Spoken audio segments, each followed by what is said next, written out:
باشمهندس، هذا الاسبوع غير عودة الدوري اعتقد حفل باحداث كتيرة مهمة. بعثة المنتخب سافرت الى مدريد للقاء تشيلي، مباراة يوم الاربعاء ان شاء الله الساعة 7. لكن كمان نجوم الاهلي المحترفون او المعارون بدأوا ترتيب اوراقهم مع انديتهم الجديدة.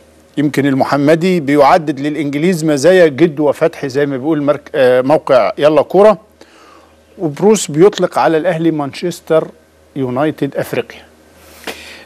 انا لو انا متذكر جيدا ان بروس كان هو مش عارف اذا كان هو المدير الفني لايفرتون. لا، كان ديفيد لويس.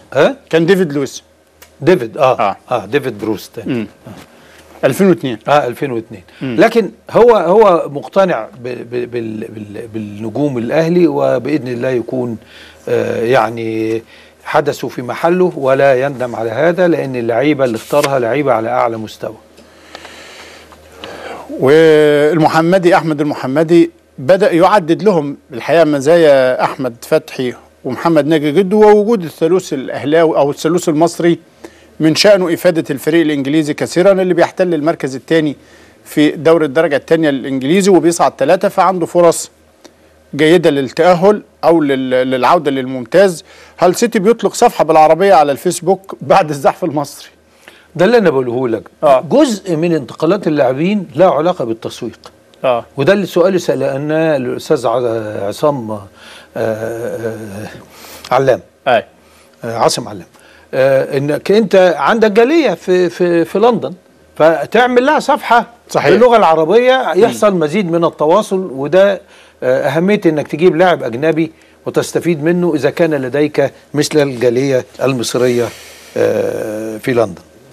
كابتن محمود الخطيب بيعتذر عن عدم حضور مؤتمر الانديه الاوروبيه اللي بيعقد في الدوحة رغم تكليفه من الكابتن حسن حمدي رئيس مجلس إدارة النادي، والمهندس خالد مرتجي بيسافر وحيدا لحضور هذه الاجتماعات. هي ورشة عمل من رئيس المجموعة الأوروبية الألماني كارل هانز رومانيجا. بيأتي اعتذار الخطيب عن السفر لظروف صحية وتخوفه من معاودة الآلام اللي كان شكى منها في الفترة الأخيرة. هو الكابتن خطيب كان قد نصح منذ فترة بعدم الانسياق الحركة الكتير والانجراف بقى في حماس العمل الرياضي، ولكنه اضطر يطلع اليابان، ورحلة بالتأكيد كانت مرهقة، فآثر أن يستريح بعض الشيء، خصوصا أن في زميل آخر يغطي هذا الأمر، المهندس خالد مرتجي. عموما احنا بعد الانضمام بقى الثالوث المصري انضم لأحمد المحمدي جد وفتحي، بقى فيه ثالوث مصري في هال سيتي. معانا على التليفون احمد المحمدي. احمد المحمدي. كابتن احمد. ابراهيم، ازي حضرتك؟ اهلا بيك يا كابتن. وسلامي كابتن عادل طبعا. ازيك يا احمد؟ الحمد لله. ازي حضرتك يا كابتن؟ انا عادل. ازاي جالك حبايبك؟ انت في الونس دلوقتي طبعا. طب بقول لك ايه شويه كده وترجعوا انتوا الثلاثه مع بعض برضه. ايه رايك؟ لا بس يعني بص المهندس عادل انت عايز تقعد طول عمرك بره ولا ايه؟ يعني احنا نتمنى لك التوفيق طبعا وليهم وتستمروا اطول مده، ولكن انا ادعبك لان انت عارف من زمان، من ايام ما كنت في المحله كان من المخطط ان ترتدي الفانيلا الحمراء، ولكن ان شاء الله. اكيد طبعا يا كابتن، ده شرف ليا ولاي لاعب طبعا ترتدي الفانيلا الحمراء. لكن زي ما حضرتك قلت يعني انا بتمنى لاحمد وجده التوفيق طبعا، وهم طبعا 6 شهور اعاره، فاتمنى ان الاعاره دي تتقلب لغياب نهائي ويبقوا يستمروا بره لاطول فتره ان شاء الله. هينضموا لكم امتى ان شاء الله؟ هو تقريبا كنت بتكلم مع جده واحمد النهارده، تصديراتهم تقريبا في السفاره. مستنيين تطلع، وفي اقرب وقت هتطلع هيرجعوا على طول على انجلترا ان شاء الله. ان شاء الله. انت اتكلمت واضح الناس عندك عن جد وفتحي كتير. طبعا اكيد الناس سالتني في النادي واللعيبه طبعا سالتني عليهم. كان في لعيبه بتلعب مع احمد في شيفيلد قبل كده بتسال عليه طبعا، واكيد طبعا يعني الناس كلها مشتاقه ان هم يجوا وبيسمعوا كتير عنهم. يعني هم اكيد طبعا عارفين جدا من بطوله افريقيا تقريبا يعني في لعيب كان بيقول لي يا جدو ده اللي كل ما بينزل بيجيب جول. ايوه قلت له هو. قول له خدوه يلعب احتياطي ما يلعبش اساس. لا طبعا ان شاء الله يبقوا اضافه قويه للفريق. حضرتك عارف احنا ماشيين كويس جدا دلوقتي شوف الثاني مش كده؟ الثاني دلوقتي كابتن احمد، يعني على مدى السنين اللي فاتت الاخيره كابتن احمد فتحي كان بيلعب في ناحيه اليمين وانت بتلعب في ناحيه اليمين بالظبط. واعتقد يعني ان يعني لا يمكن يكون ده المخطط اللي في ذهن ستيف بروس. يعني لابد انه هيحاول يستفيد منكم انتوا الثلاثه، خاصه انك انتوا في يعني انت جوكر تلعب في اكتر من مكان، وكذلك الكابتن احمد فتحي. يعني هو بالظبط يا سبحان زي حضرتك بتقول. يمكن احمد برضه بيلعب في ناحيه اليمين بس، وستيف بيلعب بالتكتيك اللي هو بيلعب 3-5-2، فبيبقى واحد بس في ناحيه اليمين. فتقريبا يمكن انا بلعب في اكثر مكان، ممكن العب في نص الملعب، واحمد برضه بيلعب في اكثر مكان، بيلعب ورا، ممكن يلعب في نص الملعب. فاكيد يعني احمد امكانياته عاليه جدا وتاهله ان هو يلعب في اكثر من مكان، ولعب في الاماكن دي كتير قبل كده وعنده خبره عاليه في الاماكن دي. فاكيد طبعا هيبقى عامل اللي هو بيلعب في اكثر مكان ده عامل كويس جدا دي، ان هو برضه ممكن ستيف يستفاد منه في نص الملعب او ورا. وجده برضه يعني جده بيلعب سترايكر وبيلعب تحت السترايكر، فطبعا برضه يمكن هيستفاد برضه منه في الحته دي، لان هو كان بيبص على السترايكر في يناير وما جبناش حد، فجده فرصه لعبه هتبقى كبيره ان شاء الله. هما الاثنين على فكره نمط ياسو النجاح، لانه الاثنين من اصحاب السرعه والقوه والجديه.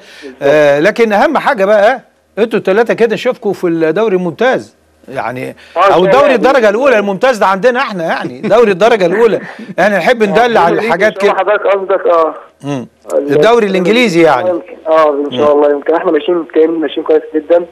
ان شاء الله يبقى احمد وجده اضافه قويه للفريق، ونساعد يعني الفريق ان شاء الله اللي هو يصعد البريمير ليج الموسم الجاي ان شاء الله.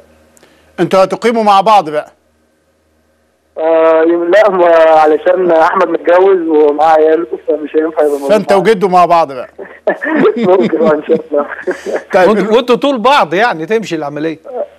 المنتخب انت المنتخب بره المعسكر الحالي انت؟ هو عشان حضرتك عارف بتبقى صعبه ان انا اخدها من هنا، هتاخد تقريبا 4 اسابيع، فوقت طويل جدا. تصوير 4 اسابيع في السفاره، فيمكن ما عرفتش اخدها من انجلترا من هنا. كابتن احمد، في مصريين وعرب كتير في المنطقه اللي انتوا فيها يعني في طبعا رئيس النادي المصري.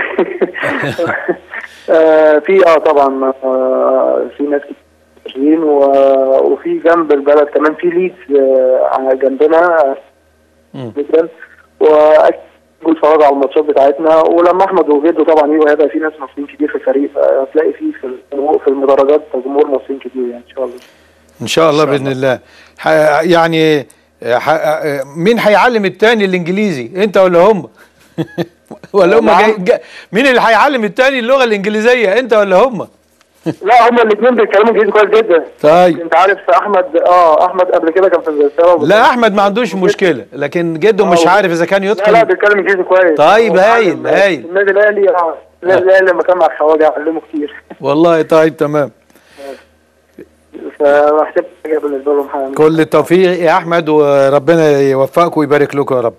ربنا يخليك يا كابتن، ربنا يخليك. بالتوفيق يا كابتن احمد ان شاء الله. يلا ربنا يخليك يا كابتن عادل. شكرا جزيلا للكابتن احمد المحمدي ظهير ايمن منتخب مصر وهال سيتي الانجليزي.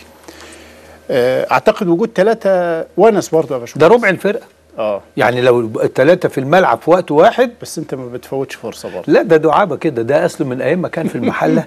وعلى فكره ده انتقل بفرمان فوقي، لان كان راح بترول في اللحظات الاخيره واحنا بنتكلم عليه. فوقي سامح فهمي كان عن طريق هادي اللي كان رئيس الشركه القابضه التي تهيمن على على غاز محله في الوقت ده. فطبعا في اللحظات الاخيره راح بقى، والنصيب يعني هو كده اديه في انجلترا. الاهلي عانى كتير قوي من الحكايه دي. طبعا. ما هو اللي بيقول لك الاهلي، لا ده الاهلي لا مين الاهلي بيخطف؟ ده الاهلي اتخطف منه لما تهرب. على ايدك. بس احنا ما نحبش نقلب خلاص. لا ما نحبش نشتكي كمان. الناس كمان في ظرف لا مش فاهم قصدي، هو مش تهمه ليهم، هو من حقه رخر، هو عايز يدعم فرقته يعني، دي مش مشكله. لكن مساله ان لا انتوا اللي بتاخدوا وانت اللي لا ما احنا ده مش اسلوبنا.